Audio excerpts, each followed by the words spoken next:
A quick note before we start. On February the 26th, 2026, we're bringing together podcasters and learning professionals at St Mary Sumner House in London for the Podcast Learning Festival.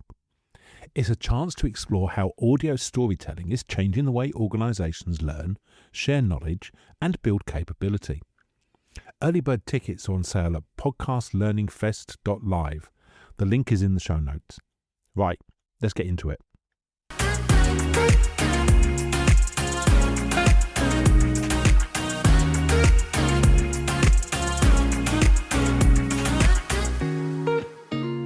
Hello everyone and welcome to this episode, the Women Networks one of the Women Talking About Learning podcast. I'm Andrew Jacobs. When our audience suggested this topic, we knew immediately who we needed to ask to be on it. For an episode which explores people's apprehension of networking, setting up their own networks and finding the right tribe, we needed some excellent guests. And we have them. Our first guest is Sharon Green. Sharon is a professional interim, qualified coach and consultant at Kiara Consultancy. She runs projects that focus on people change, people technology and people experience. Sharon's main Pay It Forward passion project is running the HR Interim Networking Group, a global LinkedIn community providing peer-to-peer support for people professionals working as interims, coaches, consultants, contractors, solo entrepreneurs and freelancers. Our next guest is Helen Marshall. Helen is Head of Learning at Thrive, and it is multifaceted. She leads the team of content designers and oversees the content they create as they strive to be responsive to the needs of their clients. Helen also works very closely with their content club and platform customers to figure out exactly how the content, campaigns and pathways can be used in the flow of customers' work to support their people. Helen created Women In, a WhatsApp community for women in L&D, HR and people teams. Our third guest is Rhonda Martin. Rhonda's work sits across talent development, mentoring, coaching and inclusive leadership. She leads on client relationships and stakeholder management, and she uses that commercial grounding to design and run mentoring, coaching and senior leadership programs that actually work inside organisations, not just on paper. Alongside her consultancy work, Rhonda serves on the board of City Women Network as chair for corporate relationships. Before that, she chaired the mentoring program for women in telecommunications, building a cross-industry network for the telecoms, media and technology sectors. Recorded in early November of 2025, this is Women Talking About Learning. This is Sharon, Helen and Rhonda talking about women networks. Wow, lovely to see you, Rhonda and Helen. I'm so excited for this conversation. How are you doing today? Oh, I'm really well, thank you. I'm really happy to be here, my first one with yourself, so really good, thank you. Yeah, also really good. And Rhonda, Sharon, lovely to see you both or meet you both. Obviously, Sharon, you and I have met online virtually previously, but Rhonda, you and I have only met for the first time today. Yeah. So very excited to get into networking and what it means to us. And yeah, I suppose that's a great place to start, isn't it? What does it mean? Why did we want to come and talk about it today? And maybe we have different perceptions or very similar perceptions of networking. Yeah, because it can mean different things to different people, can't it? So should we think about answering that question then, what it means to us? Yeah, I think that would be a great place to start. Rhonda, what's your feeling about the word network or networking? I love the word networking, and I think it means different things to different people, but I see a network and networking as just an extension of my life. So I look at them broadly into sort of two areas. The way I think about being in a network and wanting to join a network in my personal life, and then I look at networks from a business perspective. And in my role, in my day job, working for the pipeline, we do a lot of work developing women's careers and jobs, etc. But I know, and through my pro bono work as well, that being part of a community and a forum for all the people and myself is where people get a lot of support. So I'm going to pause there. So I see the world and word of networks as something that looks very different for lots of different people. So businesses have ERGs, people have volunteer groups. So I think it's worth sort of unpicking a little bit about what a network means to different people at different times for different reasons. So that's my sort of opening reflection. And Helen, what does it mean for you, and kind of why coming to this conversation? I'm curious. Yeah, and I think, Rhonda, you're exactly right. That kind of, there's a lot of different nuances, I think, when it comes to what a network is, or then people's perception of what that is, and also the impact that they can have.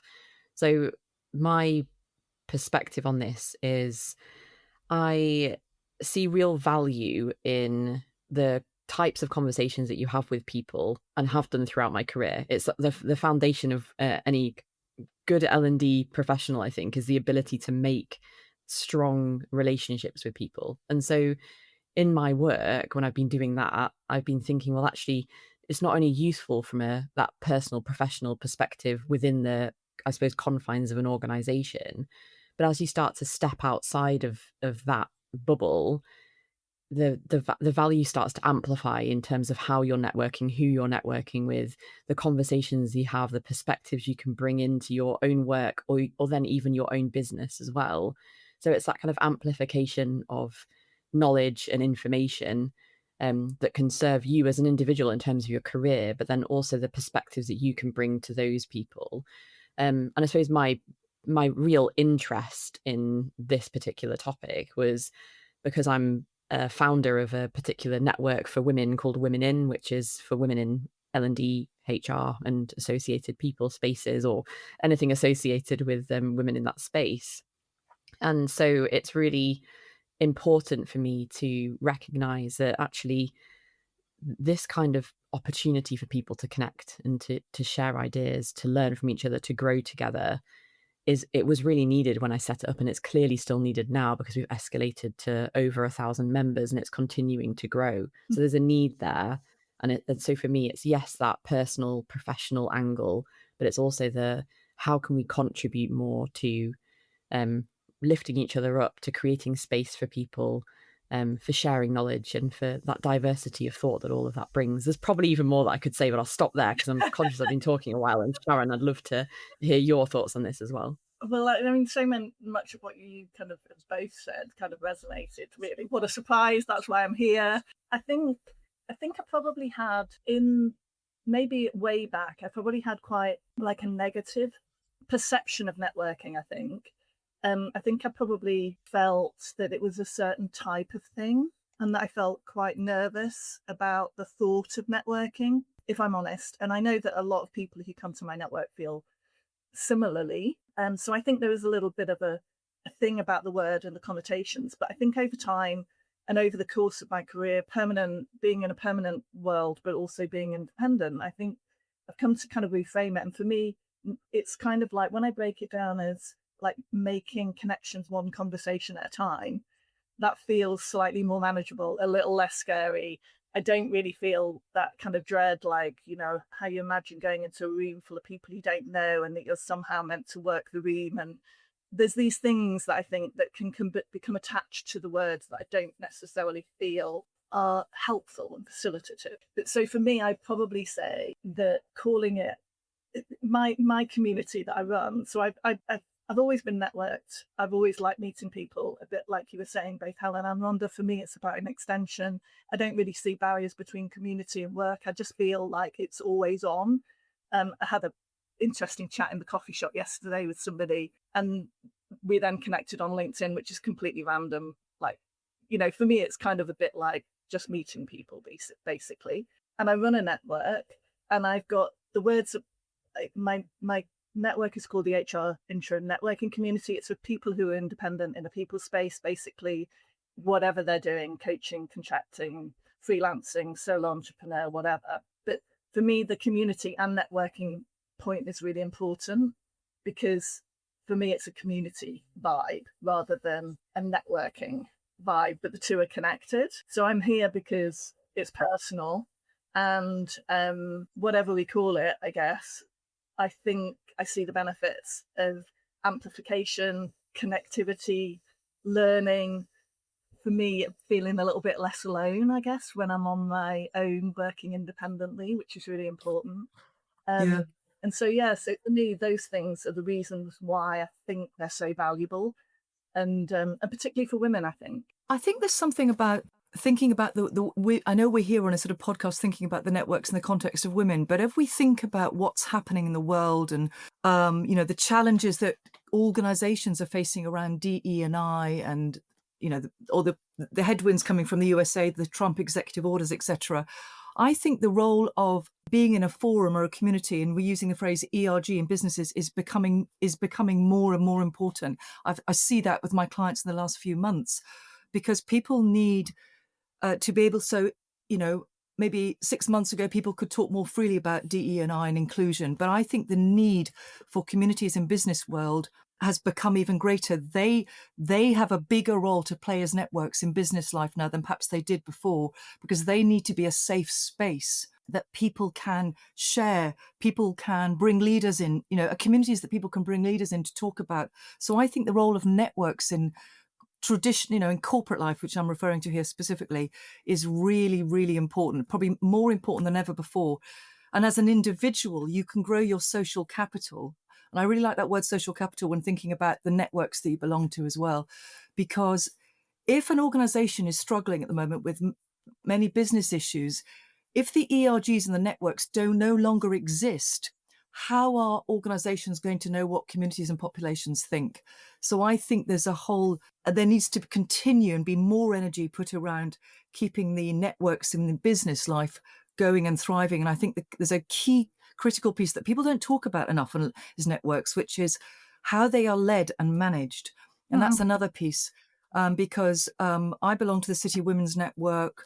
I'm on the board of them, and I'm just mentioning that people, I've been on the board for many years there, but I know that as our leadership has changed and our style has changed and our focus has changed, our membership and outputs and outcomes change. So I'm just going to pause there. I think being part of a network is also part of, looking at the leadership as well, who's leading it and how well is it being led, and what role can you play as an individual in that?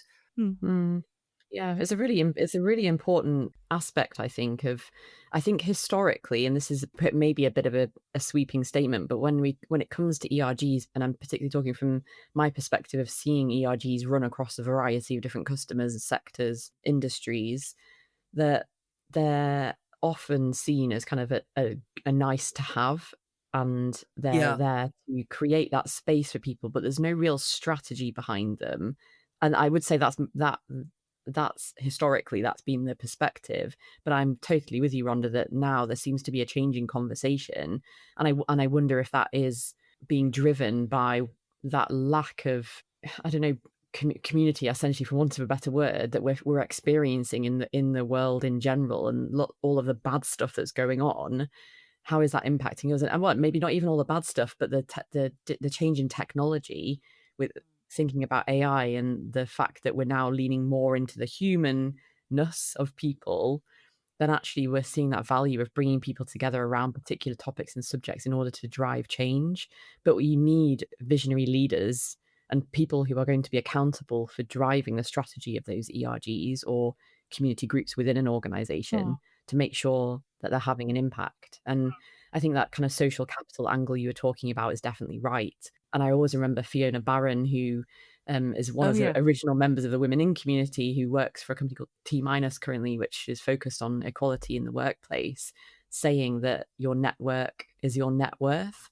And I've always loved that phrase, because it is that kind of building a network amplifies the opportunities that you'll have, because you never know who you're going to meet. If we're thinking about L&D specifically, it's a very small, it can suddenly feel like a very small place to be, and you never know who you're talking to and the impact that person's going to have. So yeah, we touched on a few points there, but whilst we were talking, it also reminded me of time when, a very anecdotal story, but I was headed to a training session when I think this was when I was a PhD student. I was headed to a training session on a train. It was a very busy train.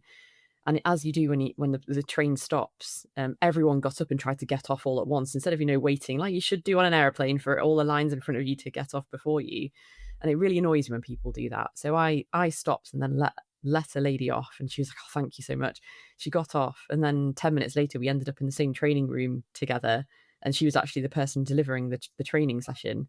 And we were like, oh, hi. And it was that kind of, you never know the impact that you're going to have on someone. And she was like, I really appreciated you letting me off the train, and that had a real impact. And it's a very small moment, but it's things like that you don't know who you're going to meet, what impact you're going to have, and how that person's going to amplify your journey, your story, or vice versa, that can also feed into that. So yeah, lots of different ideas there that I think are worth unpicking. Sharon, I'd be keen to hear your perspective. Well, yeah, I'm going to declare that I feel slightly uncomfortable with the word social capital and also the network.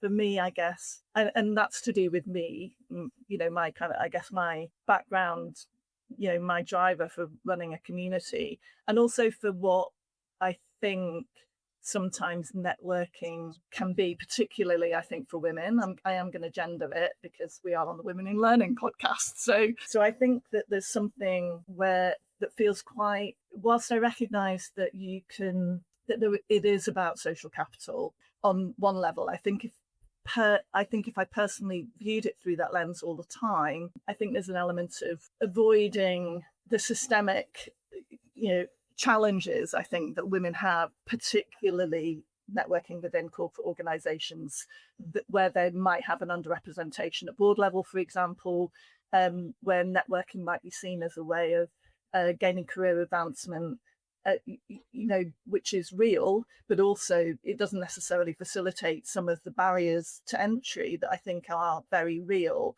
not just for women, but for other underrepresented groups or etc. So I think there's an element that makes me feel quite uncomfortable talking about it, even though I recognise by the fact that, I run an unpaid network. It started a very long time ago. I saw it change during COVID, particularly when I think people valued the connectivity, even virtually, rather than in real life so much more. I think there's something in some of the words that we might use around it that feels quite transactional and almost like you get something from me, Helen, or you get something from me, Rhonda, and then I take back. Whereas I think that a community or a network is probably a bit more, for me, about connecting other people to other people, for which I get a benefit, which I might not necessarily be able to tangibly realise, but it's just magic, in a sense. So I think there's an element of community building for me, as opposed to, and once I realised that, I guess it freed me from some of the constraints that I think that networking events had for me personally, or my view of networking had for me personally. So, and there can be, I'm going to stop there really, because for me, some of the things that are really intrinsic to my value on my brand, I guess, are around paying it forward. So when I invite people into my community, or I talk about it, I don't really talk about it very much, apart from here. People recommend people to join, and then I give them some community blurb. And one of the words is like, we have a pay it forward ethos. If that's your jam, come along. And it isn't everybody's jam, right? And that's okay, because there's tons of other networks that I'm really happy to publicize and share, so that somebody will find their people, even if I'm not their people. So for me, it's about that, I guess. And so I'm wondering if you see any differences for women networking over, obviously we're all women, so we can talk from our perspective, but do you see any kind of gendered differences there or not? Yeah, because there's a question there's a question which has come in the chat, and I don't know whether you'd seen that, and it's a good link into this, which is, is networking hard or different, easier for women? So I think we could build, let's think about that as well, because in my experience, I think women, as a massive generalization though, will be more open about seeking support. And I observe my own experience that women might be sometimes feeling more, in a male-dominated culture, say in the workplace, they might historically, in the years previously, might have been less comfortable speaking up. There might be challenges in a male-dominated culture, for example. So I think a lot of women will find it easier to perhaps ask for support if there's a network specifically set up for themselves. I don't have the neuroscience data at my fingertips, but I continue to read that women respond differently under pressure, and that we therefore might need to seek out the company of others to share those problems with. So is it different and easier for women? I find that quite difficult to be scientific in my evaluation of, but I know there's neuroscience to support that men and women learn and process communications and emotions differently. I guess the networks have been set up specifically for women in response to a need. I think an answer could be, well, men and women learn and communicate differently. So actually that could be part of that could lead to a more thorough answer to that question. Yeah, I think, maybe, monocultures are at play when you're looking about how people communicate in organizations. If there's a very male-dominated culture, a women's network might appeal for obvious reasons, because the women might want to be able to speak more freely. But I'm going to pause there. What do you, Helen, think, and Sharon, on that specific question about how much easier or different is networking for women? Yeah, well, what I've seen and what I've heard, certainly in the network that the community that I run, but also the communities that I know others run as well, is that the conversations wouldn't evolve or happen in the same way if they weren't women only. And I think that there's something around the safety that's created in those environments for people to say things, to surface things, and not have an element of fear hanging over them. And I don't necessarily, like you, Rhonda, I don't necessarily know exactly what that is or why that is, just that there is a need there to create a safe space for people. I have faced personal challenge from people saying, well, if a man set up a male network, everyone would be up in arms about it. And I actually really disagree on that. I think networking spaces for men are really needed, and community groups to help men have the right conversations and talk more openly. Because to your point, Rhonda, women tend to be able to have open and upfront and honest conversations about the depths of people's lives and the feelings and emotions that go along with that. And my perception is that men can sometimes struggle more to do that because of the societal pressures that have been put on them historically. So creating spaces for both I think is required. But when it comes to, I mean, Rhonda or Sharon, I can't remember whether it was which one of you it was, but you mentioned about the nervousness that comes. I think, Sharon, it was you talking about women in your community. There's a nervousness that comes when you say the word networking. I think that nervousness is the same for men and women. Mm-hmm. And we have the perspective of, because we run female communities, we see it more often that it is women that are having that conversation. But I've spoken to many male colleagues, and they have the same concerns about, I don't really like networking, I don't want to do it. But I don't know what whether there's any differences that you've seen, Sharon. But I think it's really interesting to think about. But those female spaces are definitely needed, but then male spaces are as well, and then those cross groups. It just depends what the purpose of what you set up is for. I run a cross group, so my group is for anybody who works independently. But what I do notice is, and I do completely acknowledge the nervousness or the view of networking, or the idea of it being a club that's quite closed, and where you might be in an out group rather than an in group. I think all of those things are kind of probably gender neutral. And when I was asking my community their thoughts on networking ahead of this, because I thought, it'd be really curious to know what they think. There was lots of, I feel nervous coming into a room of people, a stereotypical networking event, a big room of people I don't know, and tips that they would share to kind of facilitate that, get over the nerves, etc. I mean, there was no difference in gender, and I get interesting feedback from both the men and the women that are in my community. But I do think that, I was reading some research ahead of, our chat today, because I thought, I should really, look at proper research, not just my anecdotal research of running a community for the last 16 years or whatever.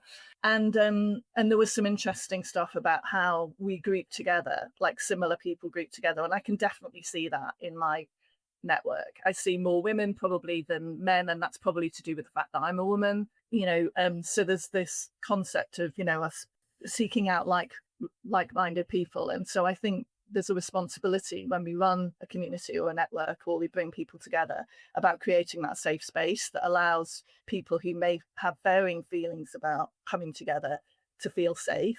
I do think there's probably some specific things, particularly networking in real life, that I was thinking about around safety that might be more women orientated than men, just because of not just psychological safety, but actual physical safety, like feeling safe within a network with a group of, other people, maybe a lot of men, for example, which I have felt myself and do notice. But I do think there's an onus on, when we build communities, whether it's in work or out, to create that psychological safety and that safe space where everybody feels welcome. Yeah, particularly people from out groups or underrepresented groups, etc. Yeah, I'm not sure where that leads us in the conversation. Well, I think there's something that I think is important to, as we think about the impact or the role of networks, and particularly women's networks, that thinking about post-COVID and the fact that many of us had different experiences of working and being remote, and then looking at the intergenerational landscape, I see a lot of, let's call it the Gen Zs and the millennials, really, really just working very naturally with technology. And they're already talking, they looked at their networks differently than perhaps other generations and other population families might look at. So I think that's a consideration when you're thinking about the impact of women's networks. The power of technology to connect people quickly might be easier for some age groups more than others, or might be more second nature. I see that a lot, and particularly around the use of WhatsApp and that kind of thing. So I think if I was setting up a network now, I would be mindful of how people like to communicate and how people like to receive information, go to events and be streaming. And I think from an organizational perspective, running ERGs now, so many, I know from the work I do with my clients, will say, well, actually, we want to stream this, we want to download this, we want to, in a way that you might not have done maybe 10 years ago. So I think that's a consideration as well. And then the neurodiversity aspect to overlay over that as well, which is another conversation. But yeah, I definitely agree with that, Rhonda, in terms of the type of technology or channels that are useful for people to interact with, and what's going to work for different audiences, and how you can also think about that from a networking perspective. I actually think a lot of L&D events specifically, obviously, because that's where I spend most of my time, are not doing a great job of that cross-generational gap filling.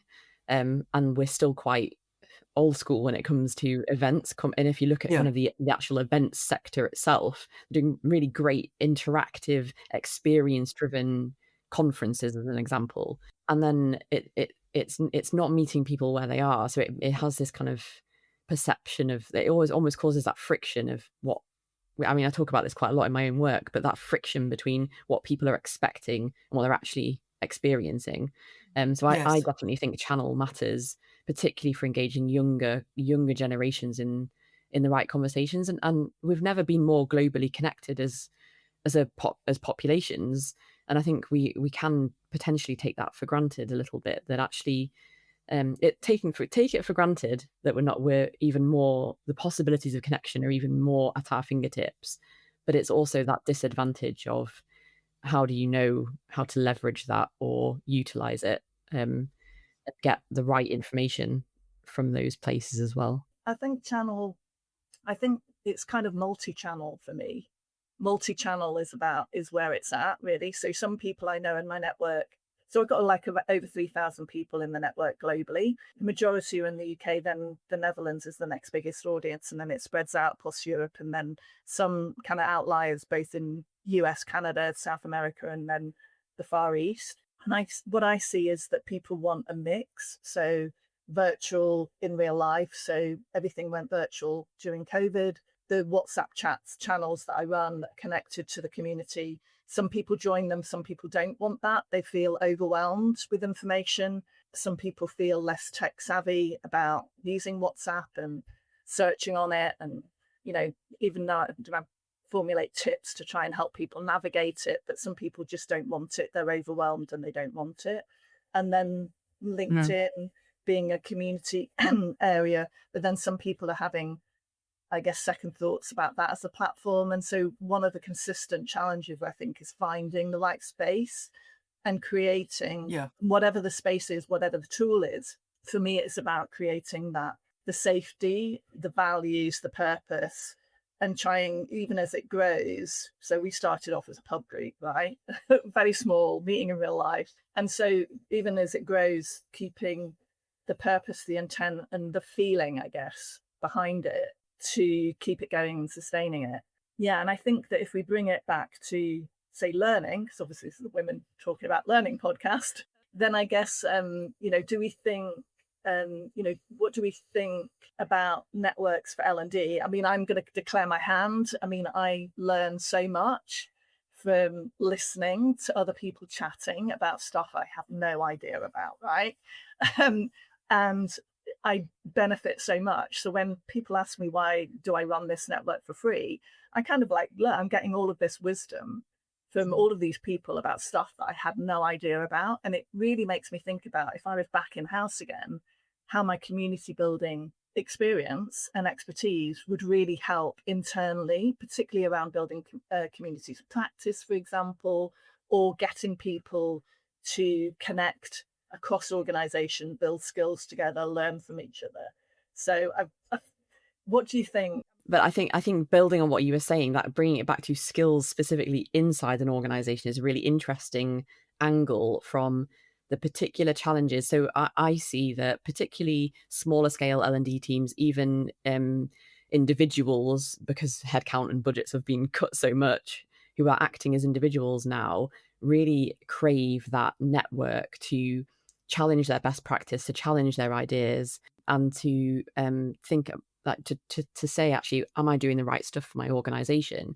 And then when you come into a business and you're internal, you can then say, well, actually, that the networks that people build and the opportunities we afford to our own employees internally can actually increase the chances of talent mobility and therefore filling skills gaps if we have that awareness of knowledge, of depth of understanding, of enhancing skills in certain ways across an organization through community. And I think that's where the real impact comes, certainly, Sharon, for both you and I, from that perspective of, and Rhonda, you might be included in this, forgive me, but that kind of building of, we have that perspective of external community building, and actually thinking about that internal perspective is hugely powerful and has so much potential.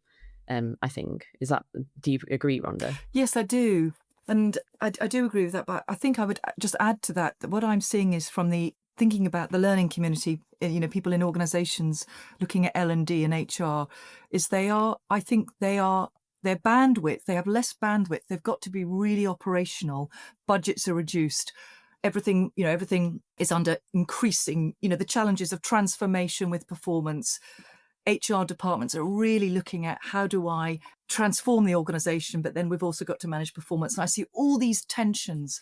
And then specifically, they don't have access always to have that strategic sounding board. So I think that would be, thinking about what I think learning departments are facing. That's a real sort of, I say it's a dilemma really, or polarity, is managing that. So how can we help some of these people? I wonder what ways can we share them between us about maybe how networks can support these people? My advice is definitely join a network, and that doesn't have to be a professional network. I think any sort of network or community group that resonates with you, either personally or professionally, is a great place to start, because you have that ability to, as we said right at the beginning, to bring it full circle, to challenge your perspectives, to increase the connections you have with people, and really kind of challenge your own thinking and your own ideas. And so if you haven't done that, that would be my first point of call.